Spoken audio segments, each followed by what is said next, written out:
Now our CBS News investigative team, which went undercover to expose the cozy relationship between lobbyists and state attorneys general. Lobbyists are making huge donations to groups that help get officials elected. For their money, they get access to top law enforcement officers, only expanding what some call the swamp. Here's Nancy Cordes with a CBS News investigation. Holding public office has its perks. On Kiowa Island in South Carolina, we spotted Republican state attorneys general taking the kind of luxury trip most Americans can't afford. $500 rounds of golf, oceanfront receptions, and yoga on the beach, all courtesy of corporate donors. I am Chris Carr, and I am the Attorney General from the state of Georgia. This getaway and others like it are organized by RAGA, the Republican Attorneys General Association.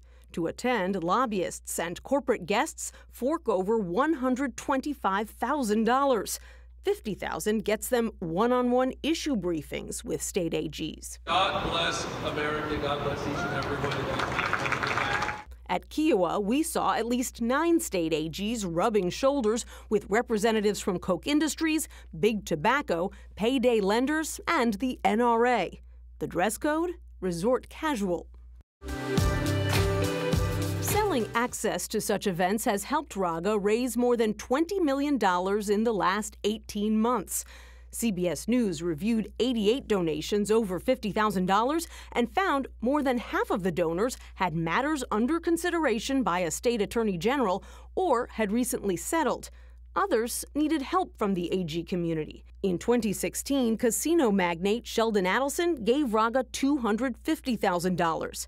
2 months later, 10 Republican AGs wrote this letter to the Trump administration, calling for a federal ban on online gambling, Adelson's biggest competition. The cost of a getaway at a swanky golf resort like this one in Pinehurst, North Carolina, about $4,000 per attorney general. But they don't have to pay a penny.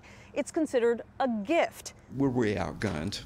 You know, we know that. We met Bill Newton at a very different kind of conference for state-based consumer advocates in the basement of a D.C. hotel.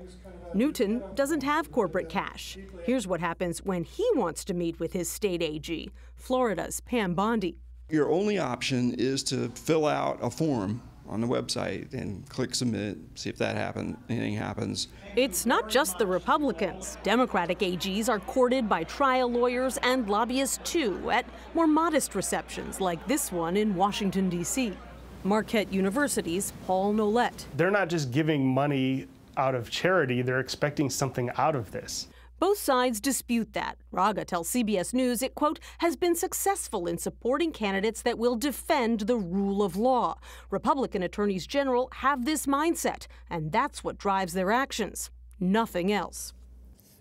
Nancy's here with us now. So here's what's interesting. I mean, we think of lobbyists courting politicians, not necessarily law enforcement. Well, exactly. But there has been this growing recognition, Jeff, that these AGs do a lot more than just decide who to prosecute and who to ignore. They can have a big influence on policy at the state level and, if they band together, at the federal level. And, of course, there are limits on how much these companies can give an individual politician, but there's no limit on how much they can give an association like RAGA. And depending on the state, some of these AGs don't even have to report the fancy trips or how much they cost. An eye-opening report. We thank you and producer Laura Strickler for that, Nancy. Thanks.